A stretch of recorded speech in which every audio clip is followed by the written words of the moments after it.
Zero trust was like the driving thought process around how people, so we are playing catch up. I guess that takes me to Dean. Security issue that needs to be done at different model level and to give the least privileges so what it to perform the duties, right? Necessary containment cannot process something.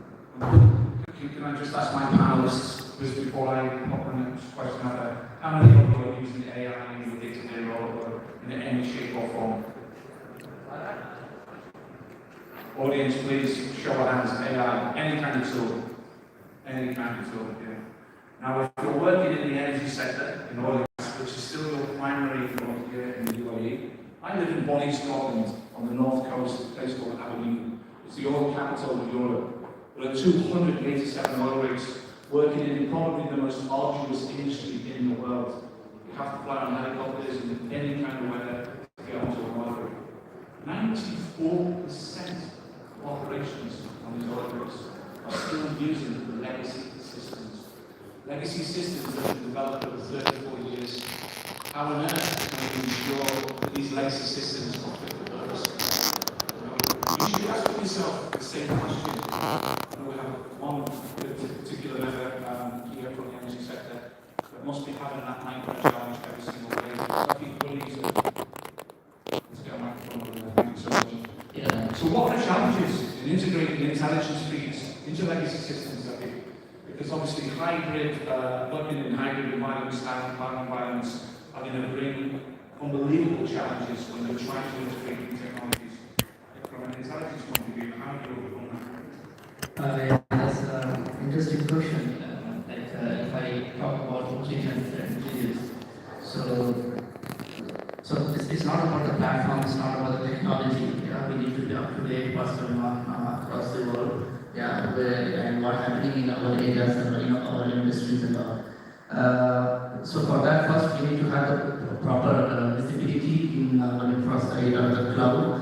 The thing, until as we don't know what are the assets we have and what are the criticality of assets, if we don't perform the business impact analysis, till that, no matter what technology we are building, no matter what solution we are building, right? So we need to have that business impact analysis done first, right? So that if we can integrate the intelligence part of cybersecurity in our organization, so that we can focus. Okay, I have let's say I have thousands of assets in the organization, right? So in one go we can't cover all things, right? We have to have a prioritization based on the risk of that, and let's say technology we have cloud, we have trade, right? So we have to look to where is the more risk, right? And then based on the risk, then we can integrate proper intelligence in that. It really helps. I mean, this is a proactive approach, right? Let's not wait attack to happen and then to react to. So let's be proactive, okay? So that we know with loopholes, we know with the gap, right? If some attack happens, if some incident happens, we know what to do, how to do, right?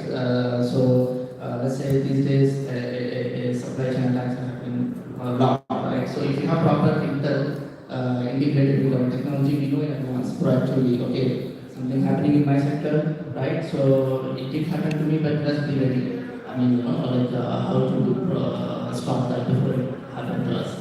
Thank you so much. Some might say, actually, saving the best till last. I wouldn't dare say that. But interestingly, obviously, you heard, I've come from a life cycle. This is my third industry. I've come from construction into health and safety and audit in the oil and gas sector, and thrust into data protection, which led on to cybersecurity. I saw a slow progress into the evolution of technologies and rules and regulations. This is an industry that witnessing change at such a rapid pace that a 25-year-old CISO is a champion. It's somebody that's been around a long time. So from my point of view, you've got the biggest challenges ever. There's no other industry that's changing at such a rapid pace as the cybersecurity industry. You heard Dr. Al-Kuwaiti talk about the introduction to quantum computing. That scares the life out of me, quantum computing. We are all going to lose sleep when quantum computing is mainstream. And Chelsea. Zero trust. Zero trust. There was yet less than a year ago, zero trust was one of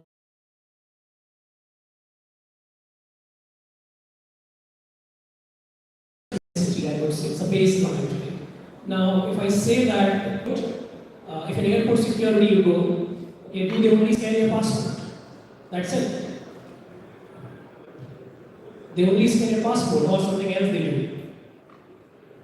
They do everything. They keep watching that how you're moving, how you're managing your luggage. Are you really behaving the way you were connected to your story? Right? So zero trust is apparently there from the idea of keeping everything out until you prove you are inside. Right? To that level, I think we need to go towards adaptive trust. Adaptive trust, the reason being very simple and honest. The world we are living here is not the world it was before. We are talking about microservices, contractors, and then of course the cloud computing with multi-cloud environment. With all these entities coming together, importantly what we need to look at, we cannot just keep everything out until you prove that you are in. You have to get into the model of continuous AI authentication layer on the top of it. What I mean to say is that constantly you have to keep on revalidating your identity from the perspective of analytics, of the behavior as well, and more or less make it very easy for the people who are using the technology. Don't forget that being security people, most easy mistake people do is to think only about security. That's the DNA security guys have taught. I think that's where the mistake happens. We need to think about people at the core first, because the more resistance you are going to bring, the more challenging the position you are going to face. So don't get into that problem and then always think it and make it seamless to the users, but ruthless for the attackers. Okay, that's what I wanted to say. Thank you so much. And again, you can see already, ladies and gents, we're not going to get through these questions by any means. 7 minutes left. We've got 6 different opinions to zero trust, and every single one of them probably would suggest that their first question was more important than their counterparts. There's such a wealth of knowledge on the stage that you really can't appreciate the things that you need to consider. And this is the interesting question for me, Ashraf, so I must ask you this again, Ashraf. Are you with me, Ashraf? Intelligence-driven cybersecurity strategy. Okay? What does it mean and why is it important? I think if we think of it in a very abstract term, before securing anything, we need to understand what is our crown jewels today and what is the likely threat. It's a bit like we are living in a place, we're living in a compound somewhere. The very first thing is I need to know the nature of the threats around us. So the deeper I have visibility across who's targeting me, let's say we are a bank, or let's say we're a telecom provider, or an airline, or whatever. Right? And this is back to the extensive of the Koiti's message earlier. It's not only IT security, but it's an OT security as well. Right? So before many clients or many organizations, they follow vendors' innovation. These vendors innovating, we are a vendor, by the way, I was always a vendor, right? But it's more of, it should start the other way around. Like, I'm in my industry, who's targeting my industry? Who's targeting the equipment manufacturer that I use? I'm a bank, and I'm using NCR, ATMs, I'm using this, I'm using that, and whatever that is. And then we box the technology as box one, right? And the second thing is the processes, right? How do we respond to a threat? Who is the biggest innovators? Who's the biggest innovators today? Threat actors, right? So they innovate. We as vendors, we innovate, we catch them, right? And then they innovate again, and then they innovate again. So how the second layer here is not only technology, it's relying on, the second reliance point is the process itself. Is my process ready today? A fire drill happens. Is my process ready? How am I going to manage this? Now that the impact of a cyber attack impact my brand and everything. Am I ready with the right PR and the right channels, and so forth? And the third and last piece is my people. Are they alert? We don't need to scare everybody, but we need to be alert and vigilant. Gone are the days that we spend a lot of money securing our infrastructure and somebody somewhere click on an email, open an attachment, nothing happens, and then they don't report it to anybody. It's basically means that all the millions of dollars we spend, it just comes down the drain. So this is basically the thinking is. Thank you. That almost takes us into this issue around blame culture, doesn't it? People are absolutely terrified if they make a mistake of holding up their hand and calling security and saying, I think I might have just clicked on a phishing email.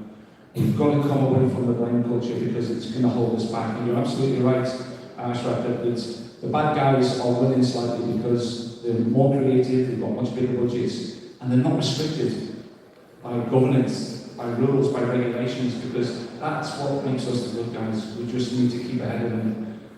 We're going to have a rapid round of quick questions after this last one, so prepare yourselves. I'm breaking all the rules, I'm a rule breaker. But Ahmed, before we do, Ahmed Beroisa, just one final question for you, because this is quite interesting for me. What are the biggest limitations organisations face when it comes to applying zero trust in large dynamic environments? Because if you're the head of security at an oil company, there are going to be huge limitations against you. What are they? So you already answered some of these limitations when you mentioned the example of the lakes. This is one of the major things happening across multiple industries. A lot of legacy systems that they cannot change. And it's difficult to apply this kind of concepts in the philosophy of zero trust because it requires zero trust as a concept was there a long time ago. It came from Forrester a long time ago. Didn't come to the spotlight in recent years because the technology was not able to pick up with this concept. And that's why it requires a modern, new kind of technology to apply this kind of concept. And that's one of the main challenges. I think the second challenge or limitation that we have seen across multiple industries is the culture. Because this requires some kind of a transformation inside the organization and the culture because of the continuous certification, continuous validation, and continuous check about your system and the device. So there is a challenge here in changing this kind of a culture inside an organization where a lot of processes will change and a lot of people behavior as well need change. So these are the two main challenges for my group. Wonderful. Pass that mic on, please. Is there another microphone over there? Pass it to the end. Okay, rapid round, no more than 30 seconds. If you want people to think about one thing, whether you're a vendor or whether you're an industry leader, one thing they need to think about over the duration of the rest of the day, what would it be? How to educate your team members and employees and colleagues on cyber threats and AI. Other end, one thing. The visibility, if we want to have the proper full visibility and be ready for any breach. Let's not get stuck when breach happens. Be ready what you will do if anything happens. So let's have a plan ready, and you should know how much you can bear if any breach happens. No matter if you spend millions of dollars, but still there's a chance of it. So let's be ready and have a plan for that to run the business. 31 seconds. You now overhit in 1 second. Next one here. So, 30 seconds. Yeah, so I would think about the unification of all the existing technologies tools which are available in the organization to give the complete visibility. So that's way that we can able to counter the attacks at the early stage. Yeah, good. You only have 29 seconds. Okay, so I think in the cyber defense world, the speed is the new security. Okay, so I would say yesterday 0 plus was telling us nothing. Today identity and behavior is telling us trust wisely, but now with AI era, I have to say trust instantly. That's what we want to go towards. Wonderful. 30 seconds. So embrace the new knowledge of continuously evaluating and assessing the risks in the organization. Wonderful. Oh, you've got 50 seconds. The superstar. Educate and constant self-awareness. We need to be very clear on where we are at as an organization, as a vendor. No room for egos, no room, let's all be modest, but attacks are always going to be here. Let's not believe that everything is 100% secure. It's never happened. The issue is, let's all share, the problem shared is the problem solved. Let's educate, share, be open and transparent with everybody, and share knowledge and share intelligence. That's the way to secure. Thank you. Thank you. There's 18 seconds. There's no silver bullet bleeding when I tell you that. We meet vendors all the time. I have my colleague who's over from Scotland now, living in the region. She represents over 440 cybersecurity companies in Scotland, and everybody's got something valuable to provide you. There is no silver bullet.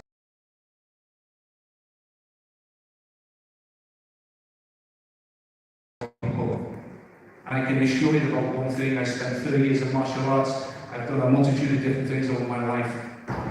People will very rarely remember what you said, but I can guarantee you they'll always remember how you make them feel.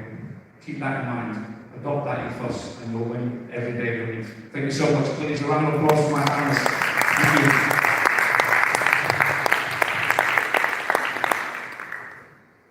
It's almost lunch, not quite, but almost. That was food for thought.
Thank you so much for the wonderful panel discussion we had.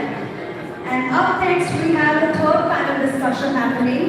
And this is on the topic, critical infrastructures in the crosshairs, protecting the backbone of the economy, focus on cybersecurity strategies in the key sectors. Now this sounds very important because we are all here talking about cybersecurity.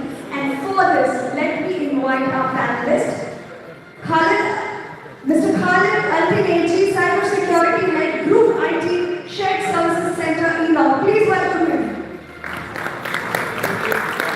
I also have to invite Mr. Ashraf Cohen, Vice President, Sales, Group ID. Up next, Mr. Biju Hamid, Head, Technology Infrastructure Operations, Dubai Airports. Next, I would love to invite Mr. Manish Kumar, OT Network and Cybersecurity Manager, Global Innovation and Digital Engineering, Kent. Please welcome them. I would now love to invite Engineer Abdul Wahab Al-Fahmi, Senior Director, Information Security, Miral. Please give it up for him. And the final panelist here is Mr. Chris Horsford, Director of Products and Solution of SWOT. Please welcome the panelists. And to moderate this fantastic session, I would love to invite Thomas McCarthy, CEO CyberNews Global. Please welcome him again.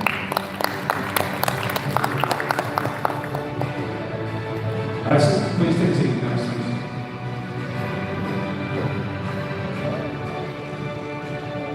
Yes, it's me again. I've just been told off for hogging the mic. Hogging the mic means I'm keeping the mic to me. My apologies. So, gentlemen, we've got a great opportunity today to talk about critical infrastructure because for me, as you've already heard, living in the North, living in Scotland, where our industry provides most of our wealth, it's absolutely critical. Khalid, I'm going to start with you, sir, because obviously you're representing the industry. We've got all the mics. We've got mics.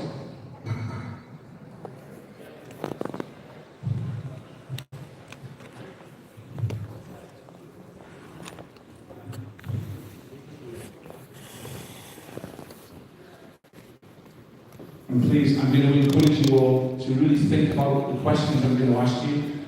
I'm only going to try and stick to one question each, so I really want you to dig deep and think about the responses, because it's really important that you import your knowledge on the audience that look, are here to hear from you. But Khalid, representing the energy industry, you're so heavily reliant on your vendors. Your vendors keep you secure, your vendors in some cases put you in the right direction, but there's always the possibility they also bring risks to your environment. So I guess what we need to consider is insider and third-party risks, which are being brought to the table by contractors, by suppliers, employees, often have a direct access to your critical infrastructure systems. What approaches have driven or have proven most effective to reduce risks in your environment so far? Share your knowledge there, give us some information. Nope. Hello? Yeah.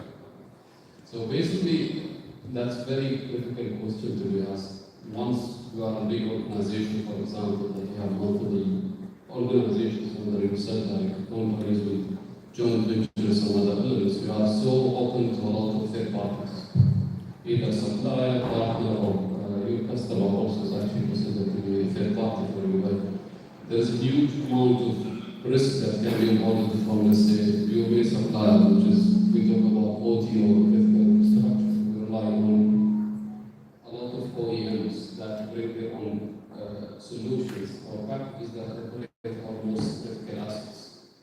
Regarding it's a refinery or you're drilling, let's say, for oil or something, at the end there's a technology that you created. And once there is a risk around that, it's not only about losing data or losing, let's say, business, it's about safety of people, the environment, also the critical service that you serve your company, which make it amplified from an impact perspective. That's why considering third party is very important actually in critical infrastructure. Now, we heard before about zero trust or never trust and so on. And I'll be honest with you, I never saw a real implementation of proper zero trust, because you end up to be trusting something. Your identity management, you put multiple capabilities under it, but the identity provider is actually the thing that actually need to be trusted, regardless you have it or not. But you need to really compensate that with some other mechanism. Sometimes not always can prevent something. You will need your OEMs, they will come and install their own software, their own packages, but you need to resist it as much as possible at the beginning, if wherever possible. You'll be lucky if you are implementing a greenfield, which none of us actually get the chance to have it. But you'll be having a lot of risks within the environment that you are actually having, which is already running a remote security. Most of the time, we rely on compensation controls in this capability. Sometimes we go by the book and say, you must patch, but actually, it's not really the right solution. We follow the rule of 80 by 20. I don't spend 80% of my effort to just protect 20%. But if I add a compensation control rather than worrying about patching, will I be able to see the attack when it happened at that point of time? It might be vulnerable and unpatchable, but maybe I'll be able to detect it and respond to it. Because usually in critical infrastructure, attackers invest big time compared to normal traditional environment. Because they study those systems, they create custom-made, let's say, malware that actually designed for specific software within the OEM packages. And conducting such attack takes a lot of investment also from the attacker. So it's an economical question. They invest in their attack vectors, we invest in our defenses, but we need to be smart and actually design the defenses that we can apply. OEMs comes, what I would advise about that is that they will come with their own packages. First, try to scan before they come to the environment, what they're going to bring for you, what they're going to add to your environment. Make sure that it's healthy software that they are actually involved in your environment already updated. Continuously monitor. There are certain behaviors that you can detect if possible, let's say, degradation of a process that actually creates an anomaly that can tell you there's something wrong with the process. And have your response plans ready for that.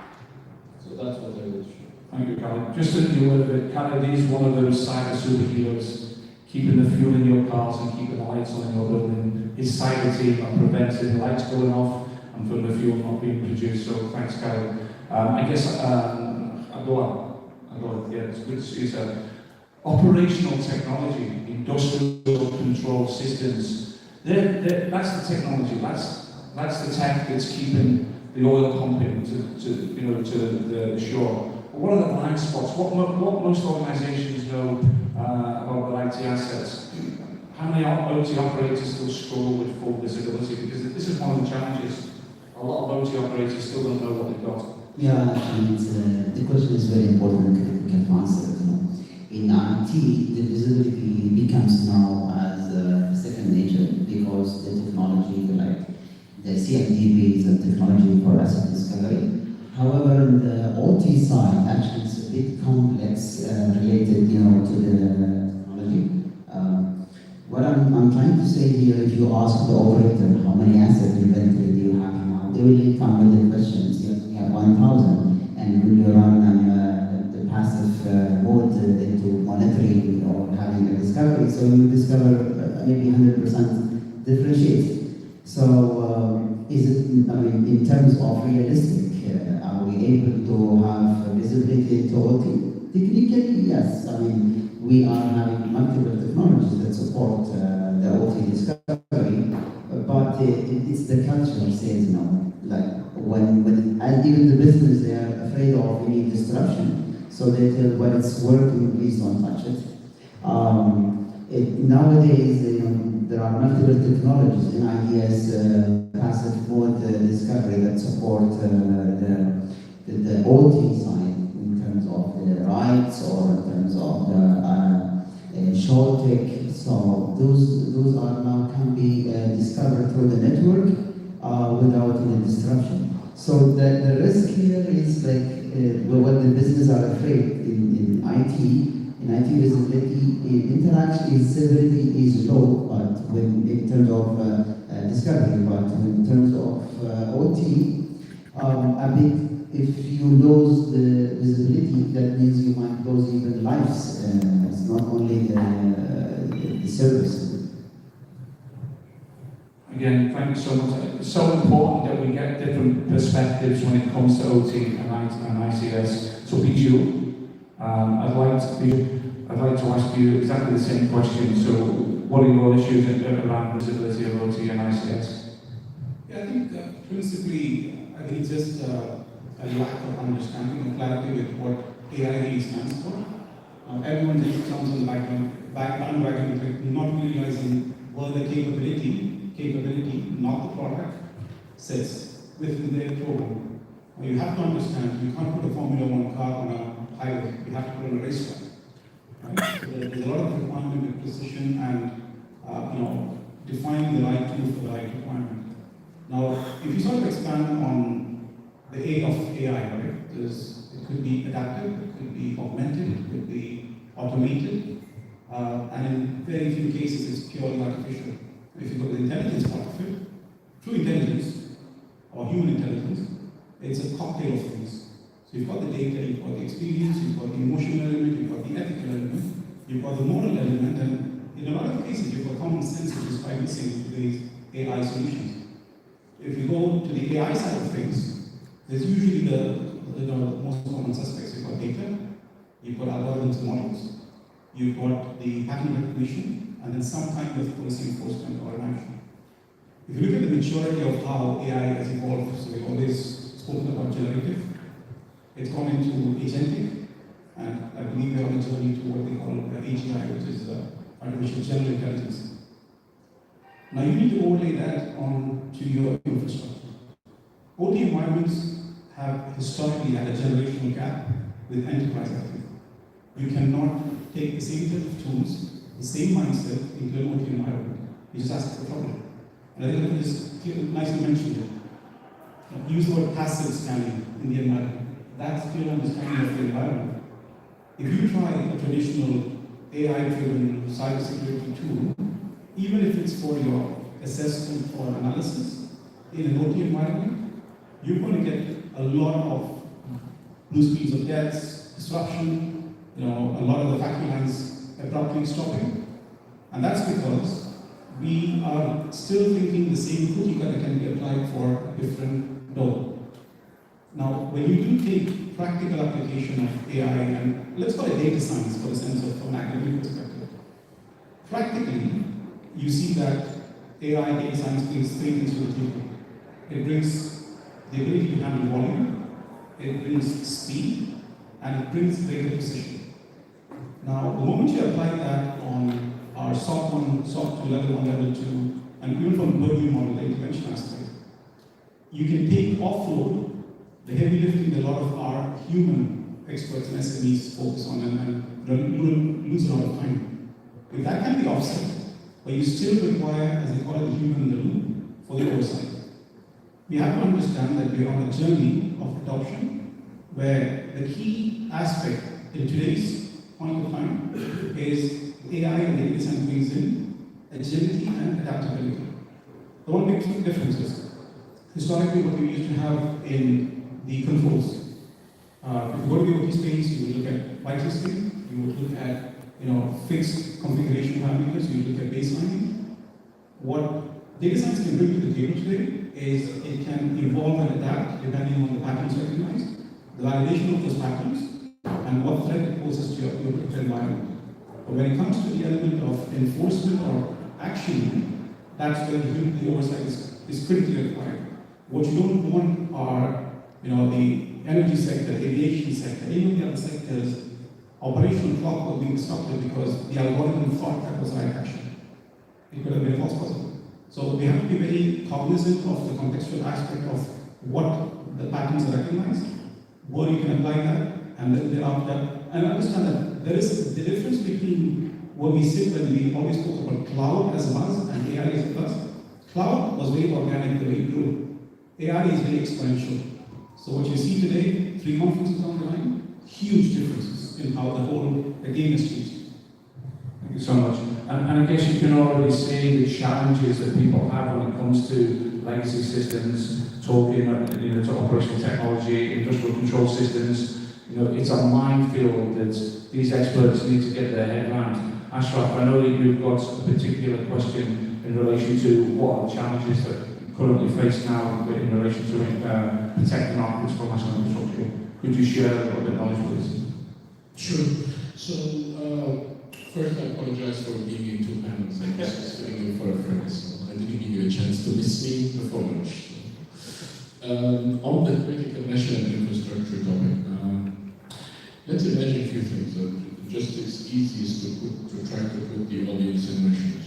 I've been in the UAE for 15 years now. 6 years with Microsoft, 3 years with Millennium, 5 years with IB, and that's a 6.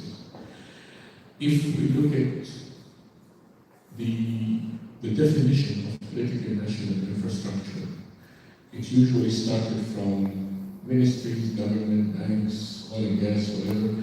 And then as we keep reviewing use cases, we keep finding out there is more vulnerabilities. We started that in hospitals, universities, transport, utilities, airlines, and everything. I was in Australia last month. They identified critical national infrastructure as 17 industries. Right? 17. It started from one, so it's a living animal. The second thing is, if I look at my experience with vendors, there is a term that we use, a zero-day attacks, which is attacks that have not been seen before. In 2011, we used to have maybe 2-3 cases a day. 2017, we started having, in the country, we started having 55-60 a day. Now we have 1 every 2 minutes. So, yeah, exactly. And so when you look at how fast the threat landscape is evolving, how much threats, the level of sophistication and complexity of threats, it tells us this is not to scare ourselves. Right? There's no one being scared. It's just the idea is to be alert. It tells us that, first of all, critical national infrastructure is a living thing, is a living animal, is one. It means, two, that we have a better chance to survive if we share intelligence together between different entities and different national infrastructure, right? And maybe the third takeaway is constant simulation. Cyber attack today, if I ask the audience, how many of us think what is the biggest danger to our organization today?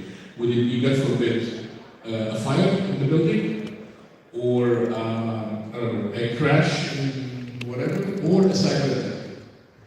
How many? The only real danger today to any organization is cyber attacks, and we need everyone from the CEO down. Our first job as technical people or CISOs is to make sure we educate everybody on the organization. This is the only clear and present danger today. Meaning, we need to make sure it's there, we need to make sure you're supported, it's on top of mind, it's a waterproof organization, it's well funded, security is expensive. I mean, we used to call the CISOs, CISOs sometimes we call ourselves as the poorest C-level, right? Or they have the smallest budget. This needs to change. Right? So this is the type of thought leadership thinking that we need to drive all of us. Some really good analogies there if you consider what Ashraf has just said. You know, if the fire alarm went off right now, we don't know how to respond. God forbid, if you're driving home today and you're in a car crash, there are procedures that I think you have to follow. But on a day-to-day basis, the general public, if a cyber attack happened, if they were hacked at home, who would they turn to? And no different to work.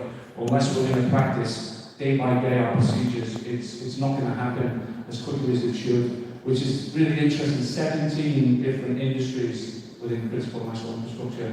What a minefield. And it's really interesting because Manny should explain to you, we're going to look at cross-sector attacks globally. So that's really interesting considering we've got 17 industries in CNI.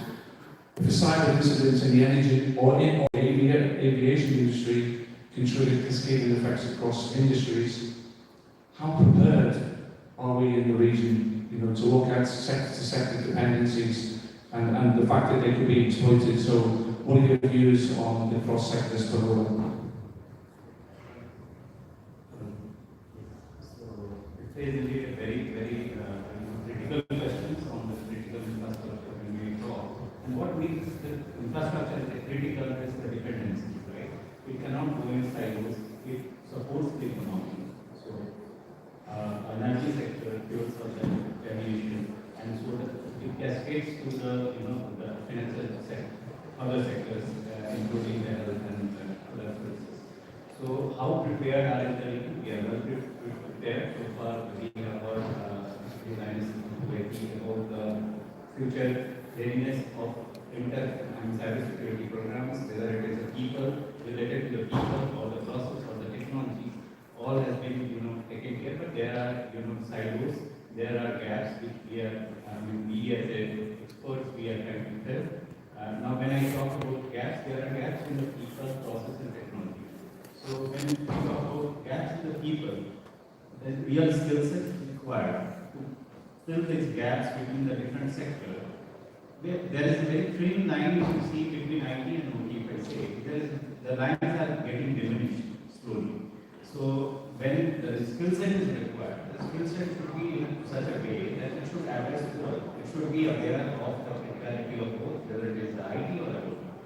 Now, when it comes to process, are we having joint drills across the sectors? As such, as if now I am not aware of as such. So if a drill is happening on say OT sectors of energy, whether it is being jointly addressed by aviation sector, it has to be addressed. There is a gap here. We should acknowledge that. And once we acknowledge that, what is the future readiness? What we can do to address this? So we need to have such kind of joint exercises to address these scenarios. Now, technology is the last thing, but not the rest.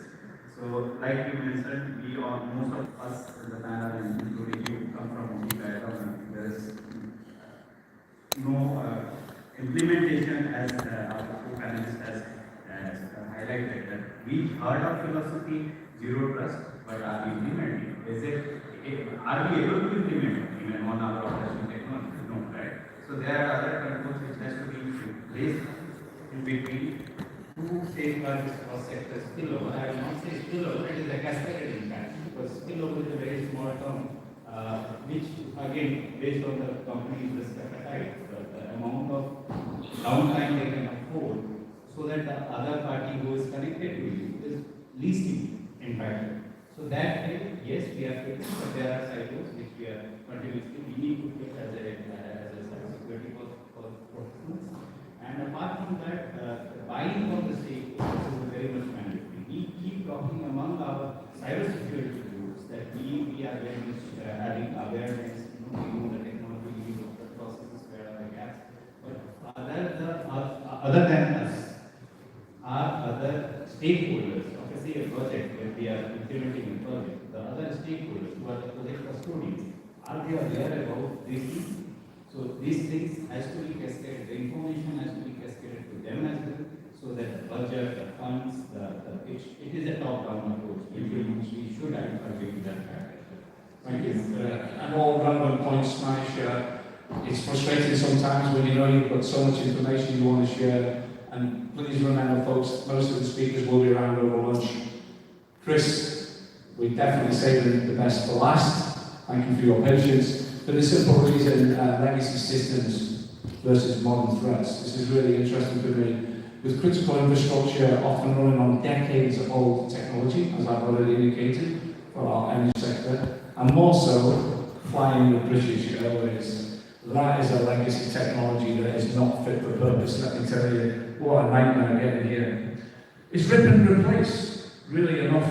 Is it a viable long-term solution, or can security layers realistically extend the life of OT systems? In relation to British Airways, I would say no, rip and replace. Thank you for the good question. It's my pleasure to be here. I got the opportunity to speak in a lot of places around the world, but it's always a pleasure to come and speak in my hometown of Abu Dhabi. So this subject is actually a really good one, because these critical infrastructure, like aircrafts or offshore oil and gas installations or electrical substations, those systems are not built like IT systems. OT systems have a longer lifespan, right? So once a company does an investment, they are intended to operate these systems for a few decades, 20, 30, 40 years, right? So that makes a lot of sense. Now, legacy systems, actually, if you look back in history, what did we have already? Okay, now these days we have digital systems. Before that, we had analog systems. Before that, we had pneumatic systems, right? So that's a long time ago. Can we just rip and replace all of those? It will be tremendously difficult and not very cost effective.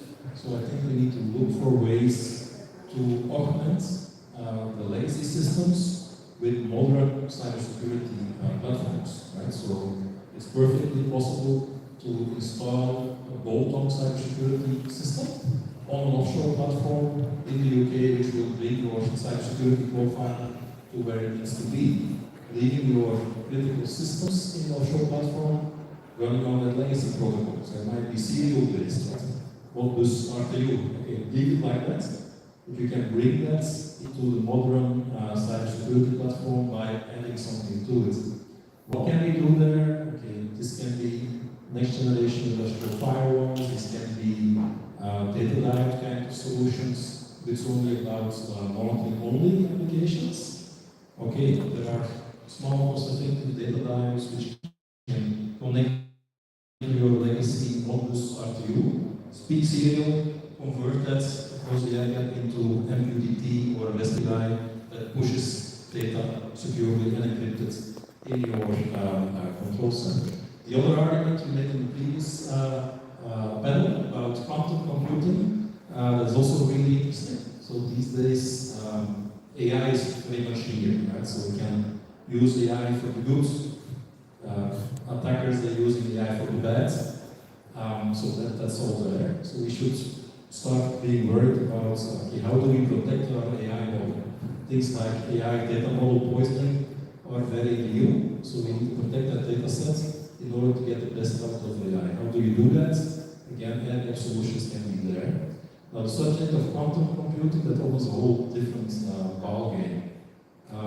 Because you can secure yourself in three possible scenarios. Either you go back in the past, you use the legacy interfaces to maintain regulatory compliance, you use the current technology, which is there, or you take one step forward in technology. Okay, so now these days, Yeah, the academics see this quantum computing subjects. Quantum computers, they are real today. You can find annealing type of cryogenic quantum computing systems of reality. This is starting to define systems so you can protect yourself against such threats, which we call post-quantum cryptography.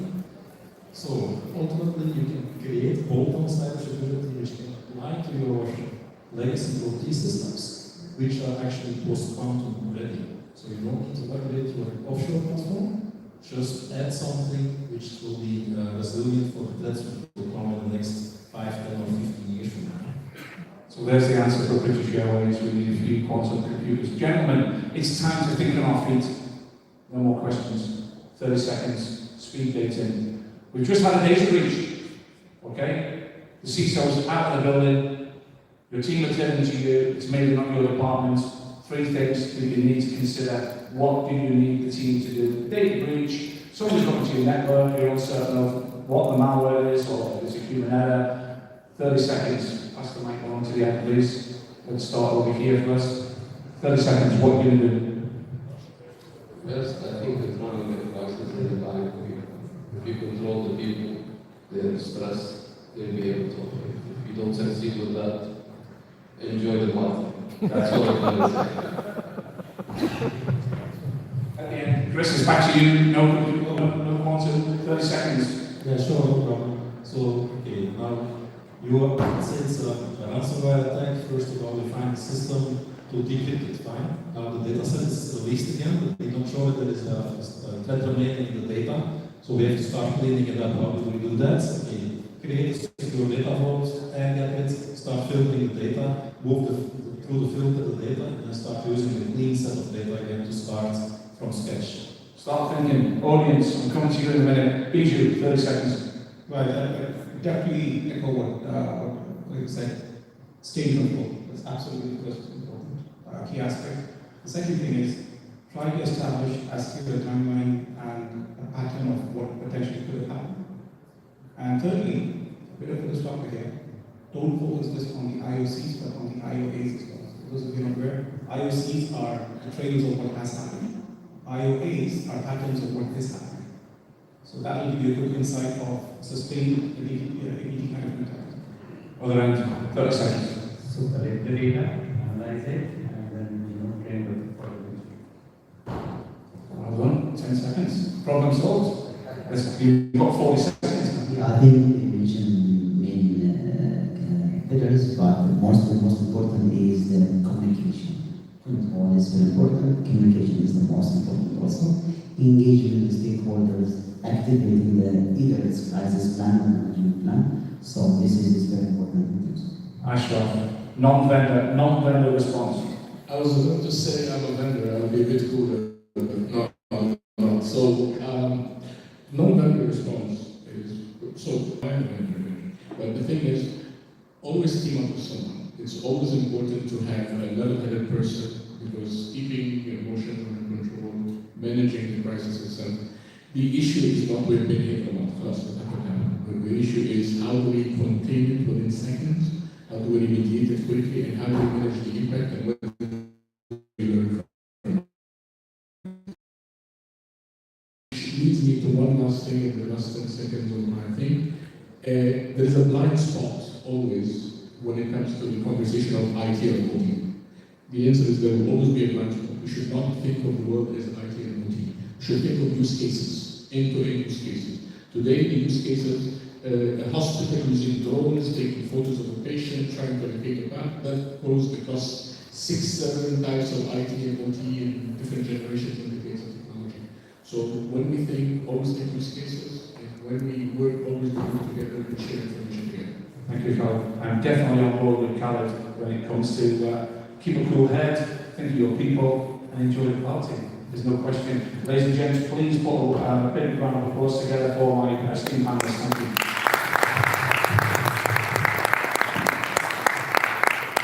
We will be finishing very promptly for lunch. Gentlemen, please stay on the stage just to get your presentations.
Come on, keep up the energy. Please give a huge round of applause for our amazing panelists and moderator. We had a great session. Up next, we have a keynote presentation on the topic Democratizing Security with Harris 2.0, and for which I would love to invite Mr. Miguel Duarte, VP MSS Cyber Defense. Please welcome on stage. Please give a huge round of applause for Mr. Miguel. Thank you very much.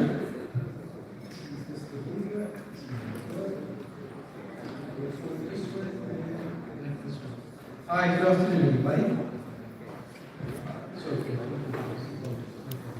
Hi, everybody. Good afternoon. I think everybody's getting pretty hungry now, so I'll try keeping engaged for another 15 minutes.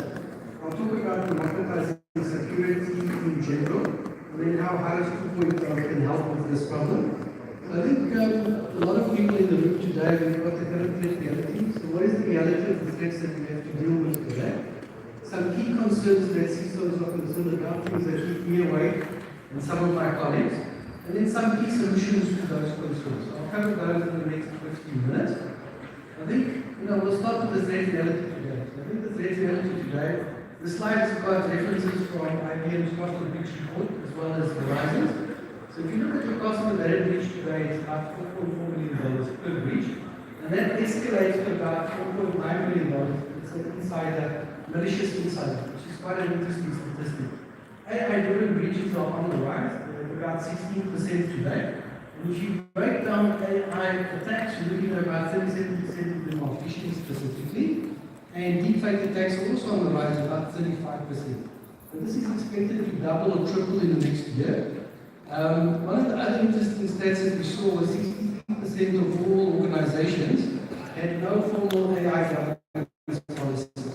That was actually quite scary, but true. I think that's something we need to work on quite urgently.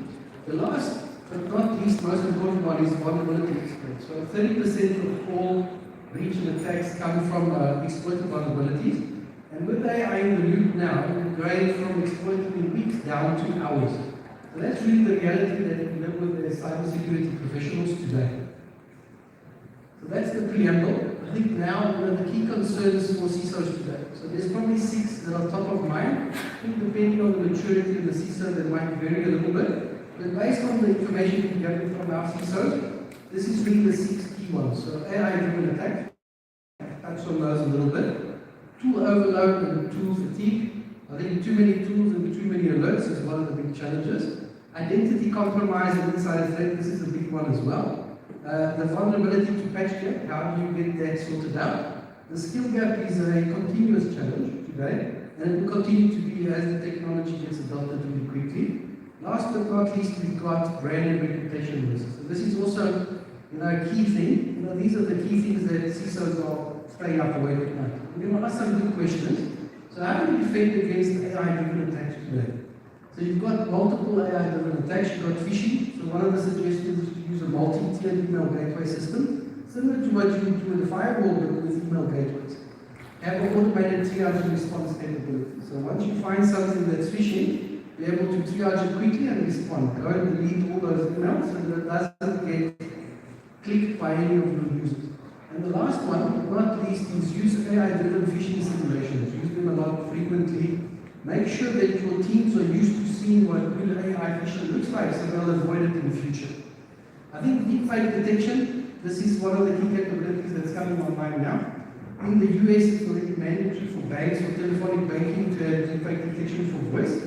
Another key thing around deepfake detection, not on the slide, but is awareness. How do you keep your people aware of what is deepfake? And have policies in place to help them to not take instructions over the phone or over video conferences that they would not normally do. I think brain impersonation is another key one. So now with the advent of AI, you can spin up a website or a fake app in minutes. Again, you need to monitor those frequently. DRP, brand monitoring, and attack surface monitoring helps with this as well. The last one, which is quite interesting, is the advanced malwares, the polymorphic malwares that are coming up. I think here you need multiple capabilities to be able to do this. I think one is having a good XDR capability, your EDR, and your NDR are working in unison together to make sure that you can detect any form of anomalous behavior. Having honeypots and detection systems also help a lot. So advanced malware is going to do recon within your environment. Having a honeypot will detect it early on, and if you can neutralize it before the attack happens, that's a good thing. I think last but not least is the zero trust architecture. So minimizing the blast radius. If you do the compromise, if you have zero trust in place, your blast radius is significantly neutralized. So that's how we do, we recommend defending against AI-driven attacks. I'm sure there's other approaches, but these are the key ones that will help us sleep better at night. How do we protect against identity compromise and mitigating survival threat? So these two are intertwined. I think identity protection, MFA, I think all of us know about it, but not everybody does it today. So it's a bread and butter control. We believe it should be implemented, and it should be across the business. It shouldn't only be for certain users, but for everyone. IDAM is a really cool one because it allows you to manage the identities from the cradle to the grave. Also very important for your application access. And last but not least is your UABA. So you need to be able to see if identities are behaving differently or not. This is a key capability that allows you to identify if an identity has been compromised or not. So this ties into the insider threat. So one of the key capabilities around the insider threat again is UABA. So if you see someone that's behaving differently to what they would normally do, you can flag an alert, put them on a watch list, get them checked out, make sure things are good to go. Another one to minimize the blast radius is have the DLP in place. So if they're already behaving maliciously, make it difficult for them to exfiltrate the data. So DLP creates more friction on data exfiltration, which is important. Last but not least is create an insider threat program. So this work with your IT folks, your security folks, create a policy and procedure for a silent whistleblower so that people can notify you of any potential malicious behavior that might be going on in your organization. It's quite an easy, cheap one to do, but very effective. Things that you'll pick up at the coffee machine or outside of the smoke could be actually saving your business in the future. So a very cool one to do. But that's some of the suggestions on how you can protect your identities and mitigate insider threat. So now the skill gap. So how do we address the skill gap? So this is a common challenge in technology, and it's now increasing significantly with AI being adopted at speed. So one of the things that we believe works well is AI workflows. So use AI workflows to automate SOPs, summarize incidents, and recommend suggested next steps. I think tying into that is on the automation side. I think having a good SOAR capability where you can democratize connecting to multiple firewalls or multiple brands of EDRs is quite easy to do because you only have one panel that you need to integrate to many different technologies. So the teams don't need to learn all the different tools. They just need to learn the consolidated panel. I think education and training is super important for everyone. We've talked about awareness, the panels have talked about it consistently. I guess from a skill gap perspective, it's important to embed training and awareness into your team's performance management to make sure that they make time to get educated, to get the new skills addressed. Last but not least is strategic partnerships. At Cybergate, we believe in the power of partnerships. And we partner with our customers to help them with the skill gap. So if they've got a small team, we can help them with that. And if they're adopting new technologies, we're able to support that as well. So that's a couple of things that you can do around addressing the skill gap within your environments today. I think this one is interesting, too many tools and too many alerts. So this again, this ties back into part of the previous stuff. Look at ecosystem tooling, similar to Microsoft, to put everything into one nice panel. Or SOAR capability. Again, adopted MSSP to pull over some of that managed security control work so that your teams can focus on business and important things. Let us focus on that detail. Alert fatigue is a general problem not just in IT and in SOC today, but alert fatigue can be managed by beginning with the end in mind. So when you design alerting, make sure that it's designed with utility and precision in mind. It's very important to make sure that it works properly. Adapt a continuous fine-tuning process, that's also super important. And then automate everything that's repetitive. So what's automated doesn't need to be managed, which is cool. I think now this is a very interesting one talking about how do we reduce the delays between spotting vulnerability and patching them on a live system. So what we believe in at Cybergate is having an end-to-end vulnerability management cycle using risk-based prioritization, patch automation, virtual patching, And then have downtime mitigation. So if your patch doesn't work, what do? Roll it back, patch it again, make sure it gets patched. Given that vulnerabilities are being exploited now in hours and not weeks, this type of cycle needs to speed up so that it can keep up with the new AI attacks. I think the last one, but not least, is really operational discipline. So one of the things we find people get a bit fatigued with vulnerability management and patch management, but you need to build that discipline to make sure that it runs like a well-oiled machine. Very, very important in ensuring that your vulnerabilities are managed and patched from live systems. So probably one of the most important parts is how to defend your brand and protect your reputation. If you look at a company like Apple today, they do several billions of dollars of revenue, but their brand value is in the trillions. So brand is super important to protect. So there's a couple of key things you can look at to protect your brand and reputation. I think ThreatIntelligence, monitor your deep web and your dark web. You can do attack surface monitoring to understand your threat exposure. Continuous threat exposure management is super important in this day and age. Given that vulnerabilities can be exploited easily, you need to know what you need to protect and also what you need to remove from the public web. Not everything needs to be public, so be very deliberate about what you include in your public websites. Brand protection again, here with the fake apps and the profiles, it's important to monitor this capability super fast and quick, and then have takedown services with MSSPs so that you can get those fake apps and domains dropped as soon as possible. So these are the kind of questions that answer those 6 kind of problems that CISOs are thinking about today. They keep us all awake. So I think HARIS 2.0 helps support all of these in different ways. So we've got a capability, collection capability, it's got 18 capabilities integrated. It's called HARIS 2.0. If you look at AI-driven attacks, we've got a deepfake detection capability which can pop up on a video, scan people's faces and identify a deepfake. We've got a deception capability that allows you to deploy honeypots at scale, and XDR capability as well. Now, one final one which is quite interesting is the command and control capability. So this allows us to hunt and respond at scale fairly quickly. So that gives you good defenses for AI-driven attacks. Of course, they need to evolve, but I think this is a good start, and it will continue to evolve. If you're looking at insider compromise and insider threat and identity compromise, I think there you need to and XDR together to make sure that you can detect that well, your SOC can pick it up and respond appropriately. The skill gap, I think how we answer that is really offering security as a service. So we take on a lot of that work for you, we give you KPIs, we give you services, and we help you remediate any of those security incidents as required. Tool overload and alert fatigue, again, consolidating it into a unified platform, you put it into a SOAR, you're able to respond quicker with that, we can support you with that as well. I think vulnerability to patch is a very interesting one. So today, Cybersecurity is something we're very proud of. It's one of the only MSSPs that does patch management and vulnerability management as a unified whole. Most MSSPs don't touch patch management, but we believe it's an integrated process that needs to be managed quickly and effectively. Last but not least, we've got the brand and reputational risk.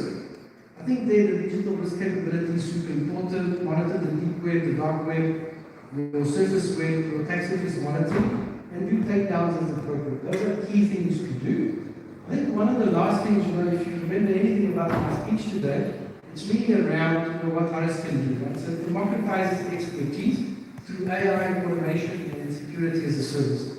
It allows you as CISOs to reduce your burnout, reducing your hiring of resources. You can do more with fewer specialists. You can maintain compliance and improve your resilience significantly. So that's it. That's my speech. I thought I'd speed it up a little bit so that you guys can all get out and go meet, and then I can meet you and we can have some discussions. So thank you very much. I hope it was interesting.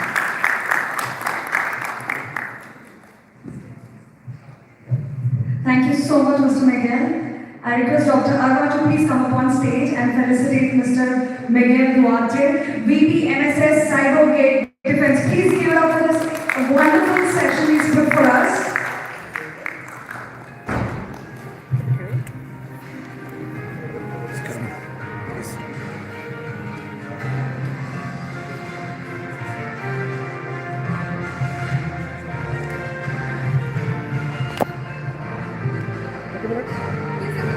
I'm sure you guys are hungry. So now, after this, you can enjoy your lunch. network, but come back in 40 minutes because we are going to have the second part. So we can start the lunch actually here, so if you want to just grab your lunch, be back, and we continue with the panel while we have lunch, some of it. Because we have only one panel, very important one, which is about cybersecurity as a boardroom risk. So given that you're all been hungry, I just want to make sure that we can be as agile as possible. Is that okay? So please grab your lunch, come back in so you can be seated and more relaxed. Dr. Kuwaiti is out now, so we can be a little bit relaxed, enjoy the panel, and then we can do the awards. Thank you.